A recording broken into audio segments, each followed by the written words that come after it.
రపీత పర్యంతం వందే గురు పరంపరం ద్వయాత్మరహిత సిద్ధాంతం పరమ పురుష ప్రబోధక శ్రీ వివేకానంద సుభయార్య సద్గురుభ్యో నమో నమః. మనము ఈ రోజుల్లో జన్మించడము, ఈ విధంగా పరిపూర్ణ బోధము సద్గురుముఖేన వినడము మన అందరి మహాభాగ్యము.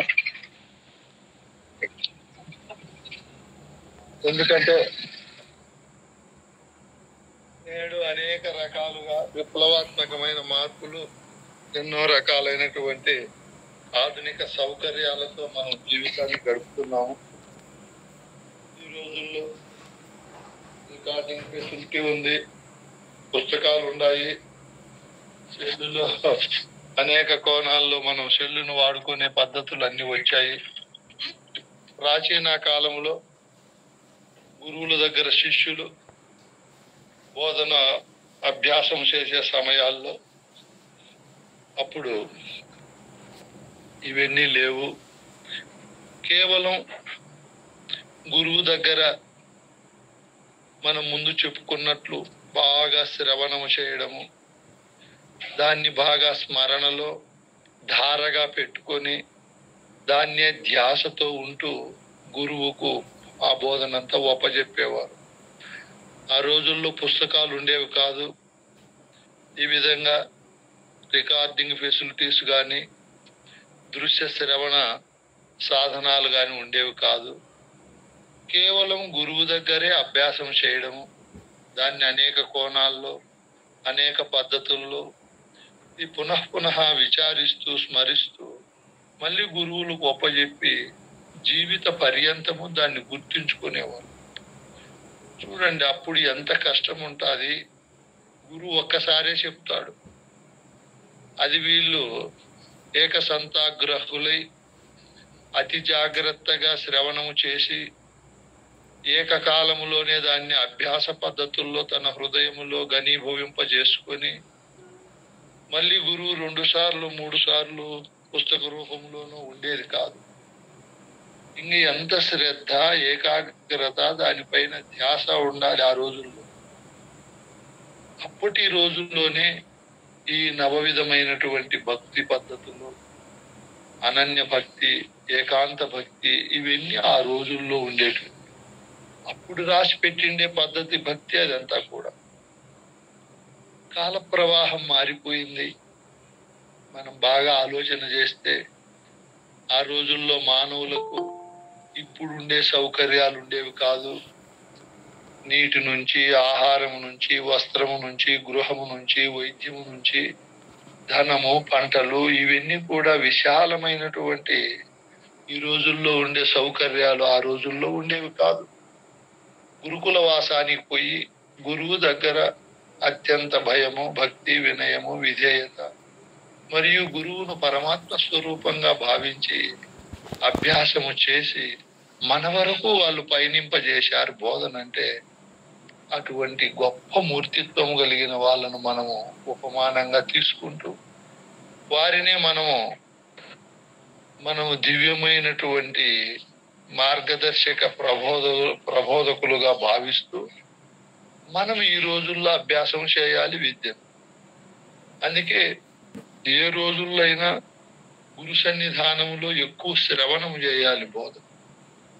శివరామ దీక్షితులు 12 సంవత్సరాలు అంటాడు. భాగవతి కృష్ణులు ఆయన నా మాట లెస్స వినుమా సామాన్యం భనుసు చూడ జనధీ బోధం ప్రేమాతి శయమునం గని వేమారిది గురుని నోట వినవలి సుమ్మి అంటాడు. వేమారు అంటే అనేక వందల వేల సార్లు గురువు దగ్గర వినాలి, అభ్యాసం చేయాలి అంటాడు.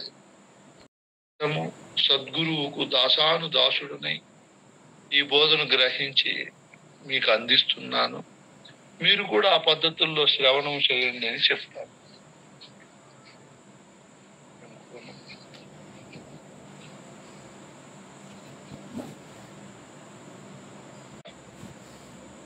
ఆ మహనీయుడు అనేక కోణాల్లో మనకు చెప్పారు. దాన్ని బట్టి ఇప్పుడు మనం ఈ రాజేంద్ర ప్రసాద్ గారు, వాళ్ళ గురువు అయిన చంద్రప్ప స్వామి గారు, దేవమ్మ, వీళ్ళందరూ జూములు క్రియేట్ చేసి వాళ్ళకి ఎన్ని పనులు ఉన్నాయి ప్రక్కన పెట్టి ఇప్పుడు మేము కూడా ఒక్కొక్కసారి రాకపోతున్నాం. అయినా వాళ్ళు ఖచ్చితంగా రావాలి.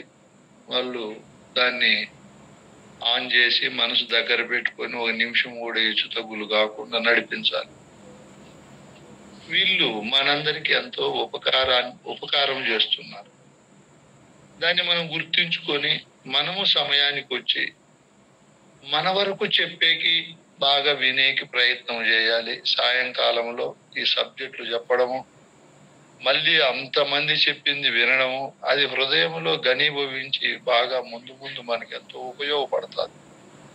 ఇది చాలా నరసింహాచార్య స్వామి చెప్పినట్టు మంచి పని, మనందరికీ కూడా మంచి అవకాశం.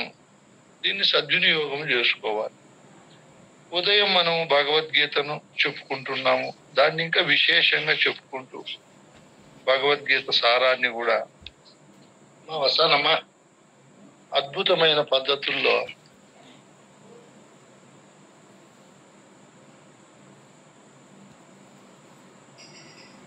మైకు కొంచెం ఈ రోజుల్లో ఉండడము, ఈ రోజుల్లో ఈ విధమైన వాటిని అన్నింటినీ కూడా సద్వినియోగం చేసుకొని ఈ బోధన వింటూ అర్థం చేసుకొని మనము ముందు పూర్వ గుణాలను పోగొట్టుకోవాలి. ఈ ఉత్తర గుణాలను ఇప్పుడు నేను చెప్పే మాటలు కాదు, మన పెద్దలు చెప్పిన మాటలను మన హృదయాల్లో పదిలిపరుచుకోవాలి. పరిపూర్ణ బోధ నిష్ణాత స్థితి మనం అనుభవించాలి అంటే చాలా క్షమాగుణము, ఓర్పు, సహనము, సమయోచిత ప్రజ్ఞ, అందరినీ కలుపుకొని పోయే గుణము, ఇవన్నీ ఉండాలి మనకు. పూర్వకాలంలో గురుకుల వాసములు ఇవన్నీ చేసేవారు. కాల ప్రవాహంలో ఈ రోజుల్లో మనం అంతగా సుదీర్ఘకాలం గురుకుల వాసం చేయకపోయినా మానవుడు అద్భుతమైన మేధా సంపత్తితో ఇవన్నీ మనకి ఇచ్చాడు కాబట్టి వీటిని మనం సద్వినియోగం చేసుకుని ఇదే ఒక గురుకుల వాసంగా భావిస్తూ అత్యంత అద్భుతమైనటువంటి భక్తి ఉండాలి. మనందరికీ గురువు లేకపోయినా సన్నిధానంలో గురుభక్తి చేసి బాగా బోధన తెలుసుకున్న వారు ఒకరు ఉండాలి. ఆయన ఏకలవ్యుడు. గురువు నేర్పే పని లేదు, ఆయన ఎక్కడో ఉంటాడు గురువు, ఈయన ఎక్కడో ఉంటాడు. గురు సన్నిధానంలో ఉండి నేర్చుకోండే వాళ్ళకంటే ఈయన బాగా నేర్చుకుంటాడు. ఎందుకు నేర్చుకుంటున్నాడు? అత్యద్భుతమైన భక్తి, విశ్వాసము మరియు బోధపైన తపన, తన ఆశయాన్ని సిద్ధించుకోవాలి అనే ఒక సుదీర్ఘమైన పట్టుదల. మనకు పట్టుదల, ఆశయం ఉంటుంది, అల్పకాలం ఉంటుంది. ఇక్కడ దీర్ఘకాలం ఉండాలి. మనకు దీర్ఘకాలం ఎవరికైతే ఉంటుందో వాళ్ళు అద్భుతమైన ఫలితాన్ని అనుభవిస్తారు. అందుకే ఇక్కడ మొట్టమొదట ఈ బోధన మనం తెలుసుకున్న దాన్ని హృదయంలో పెట్టుకొని బాగా బోధన అనుభవించాలి అంటే మొట్టమొదట ప్రపంచం పైన వైరాగ్యం ఉండాలి మనం. ఇంకా చాలు నేను చేసినటువంటిది, ఇంతటితో దాన్ని ముగింపు చేసుకొని